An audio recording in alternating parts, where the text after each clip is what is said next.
Money is a wedge. It is invisible, silent, and razor sharp. When you start your career, you and your mates are standing shoulder to shoulder. You are looking at the exact same horizon. But as your income climbs, that wedge drives itself between you, inch by inch, dollar by dollar. It doesn't happen with a screaming match. It happens in the quiet moments. It happens when you stop complaining about the cost of a pint. It happens when you stop checking your bank app before tapping your card. Eventually you look around and the people you bled with, the people you grew up with, are standing on the other side of a canyon. And they are looking at you like you are a complete stranger. This is the psychological reality of wealth in Australia. Today, we are stripping away the polite fiction. We are mapping exactly how your friends will treat you at every single salary level, from the $40,000 trenches to the $400,000 stratosphere. And at every stage, I am going to give you the exact, unapologetic financial mechanics you need to escape to the next tier. Let's begin.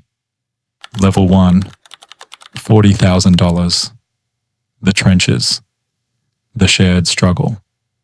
You're in your early 20s. You are working retail, hospitality, or an entry-level admin gig. Financial anxiety isn't just a concept here. It is a physical sensation. It is a tightness in your chest when the car rego notice arrives in the mail. It is the metallic taste of panic when your phone screen cracks and you know you don't have the $200 to fix it. But there is a strange beauty to this level, the camaraderie. Your mates are right there in the dirt with you. You sit around sticky pub tables on a Thursday night, splitting a jug of Victoria Bitter because nobody can afford their own pints. You bond over your shared misery. You complain about your boss. You complain about your landlord. And you complain about the system. At $40,000, your friends don't just like you, they protect you. If your card declines at the local kebab shop, your mate taps his without missing a beat. Get me next time, mate. There is zero jealousy because there is nothing to be jealous of. You are bonded by the struggle, but you cannot stay here. If you stay here, the struggle stops being romantic and starts becoming a tragedy. To break out of the $40,000 trap, you cannot just budget harder. You cannot save your way to wealth on minimum wage. You have to aggressively attack the Australian tax and superannuation system while expanding your earning capacity. First, grab the free money. If you earn under $43,445, the Australian government will match your voluntary superannuation contributions up to $500. It is a 50% guaranteed return on investment. Put $1,000 in, get $500 free. Do it. Second, ignore your HECS help debt for now. Yes, indexation hurts. But at $40,000, your cash flow is your oxygen. Do not make voluntary repayments. Third, you must upskill. The Australian economy heavily rewards specialised compliance and technical skills. Look into subsidised TAFE courses in high-demand sectors like logistics, basic IT networking, or occupational health and safety. You do not need a 3-year degree to jump brackets. You need a 6-month certification that allows you to apply for an $80,000 job. Level 2, $70,000. The median Mirage, the comfortable illusion. You did it. You got the promotion or you finished your apprenticeship. You're making $70,000 to $80,000 a year. You have crossed the median Australian income. Psychologically, the heavy weight lifts off your chest. You can go to Coles, fill the trolley, and not mentally calculate the total before you hit the checkout. You buy the first round of drinks on a Friday night. Your friends celebrate you. They slap you on the back. Good on you, mate. But this is where the wedge makes its first microscopic cut. Let me introduce you to the ghost character of this story. Let's call him Damo. Damo is your mate from high school. Damo also makes $75,000. But Damo just financed a $65,000 Ford Ranger on a 7-year loan at 9% PA. He bought a jet ski on ZipPay. Damo looks rich, but his cash flow is bleeding out from a dozen different subscriptions and repayment plans. Here's the data. We polled 10,000 Aussies in our community last week. 68% said hitting $70,000 felt like they had finally made it. Yet 82% of those exact same people confess they have less than $2,000 in liquid savings. Your friends expect you to become Damo. They expect you to inflate your lifestyle to match your paycheck. If you do, you remain one of the boys. If you don't, if you keep driving your 2012 Toyota Corolla and saving the difference, they start looking at you funny. Come on, mate, loosen the purse strings. You're loaded now. At $70,000, you are standing on a trapdoor. To survive, you must weaponize the gap between your income and your expenses. This is where you build your fortress. Open a high-interest savings account, HISA, pushing 5% or more. Automate your finances using a bucket strategy, 60% for daily expenses, 20% for aggressive saving, 20% for guilt-free spending. Now start attacking the housing market using pre-tax dollars. Utilize the First Home Super Saver, FHSS scheme. You can contribute up to $15,000 a year, up to a $50,000 maximum of voluntary contributions into your super. It is taxed at just 15% compared to your marginal tax rate of 32.5%. When you are ready to buy, you pull it out for your deposit. Simultaneously buy your first index funds. Open a low-cost brokerage account like Perla or CommSec Pocket. Buy into the Australian economy, VAS, and the global economy, VGS. You're no longer just a wage earner. You're buying the means of production. Level 3, $120,000. The quiet resentment and the tipping point. You hit 6 figures. You're a senior operator, a specialist, or a tradie pulling massive overtime. You just bought your first property, a modest townhouse in the middle ring suburbs. The psychological shift here is violent. Money is no longer a tool for survival. It is a tool for momentum. But to your friends who are still stuck at level 1 or drowning in debt at level 2, you have just crossed enemy lines. The wedge is no longer invisible. It is sitting right in the middle of the table. The passive-aggressive jokes begin. Must be nice to afford a holiday this year. Check out the property mogul over here. You realize you have to censor yourself. You can't talk about the stress of managing your index fund portfolio dipping by 4% because Damo just got his power cut off.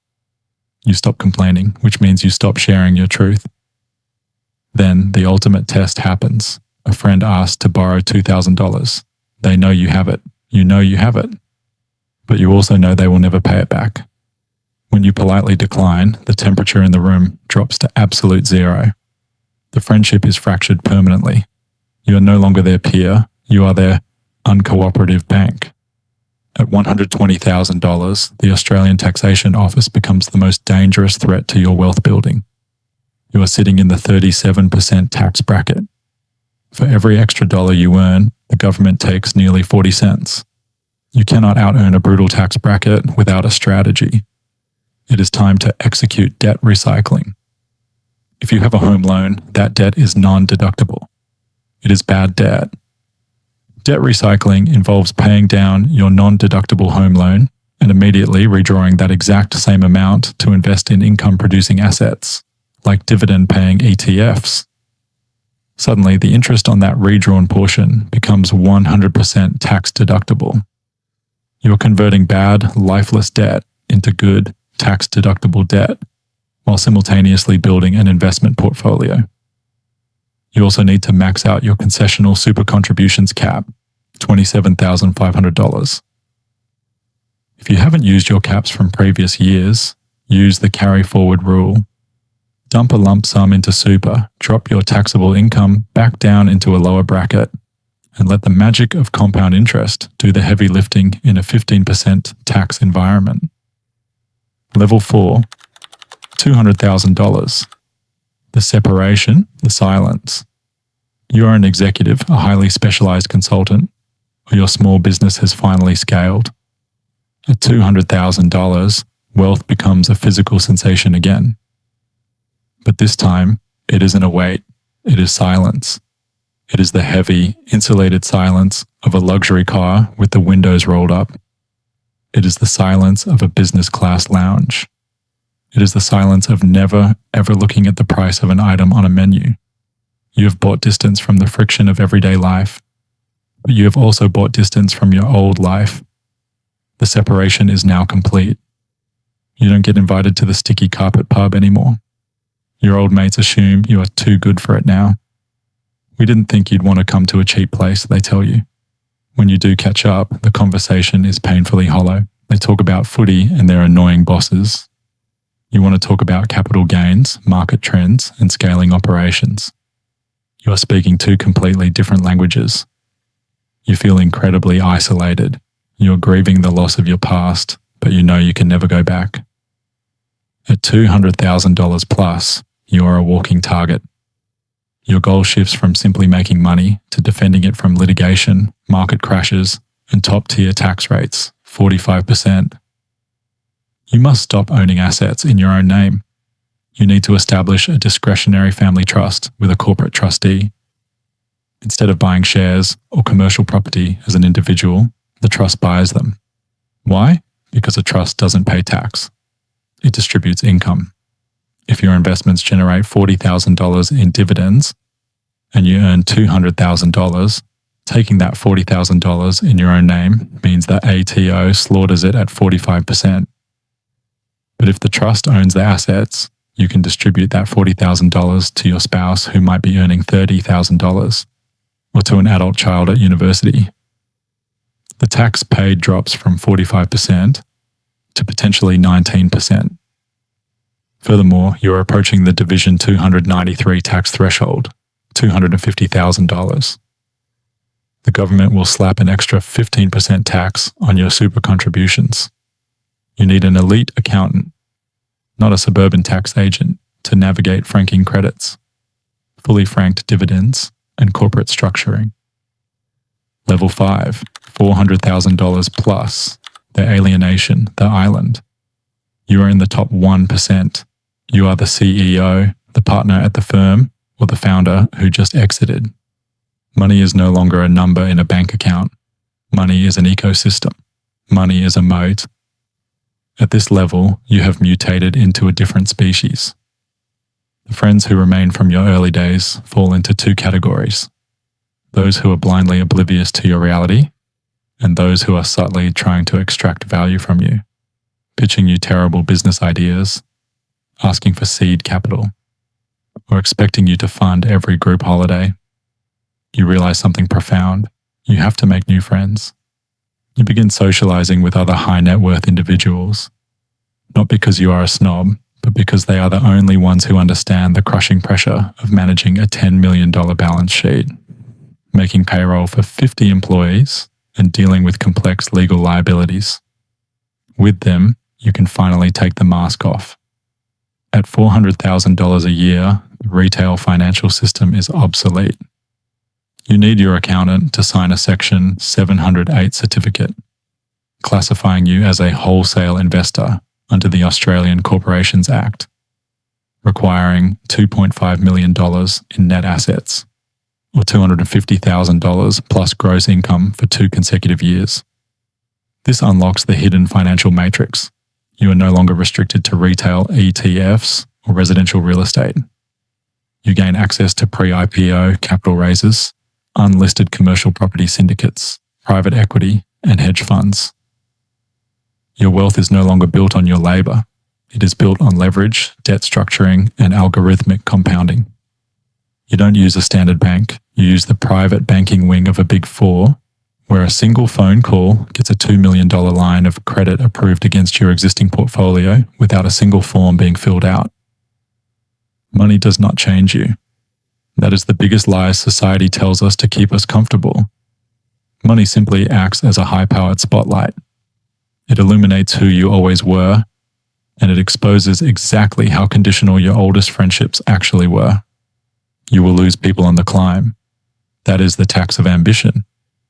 But the peace you buy on the other side, it is worth every single agonizing step. But getting to $400,000 isn't about grinding 100 hours a week until your heart gives out. It is about pulling the exact right levers at the exact right time. Next week, I am revealing the ruthless 5-step blueprint that took me from pouring pints for $40,000 a year to breaking the 6-figure ceiling in under 18 months.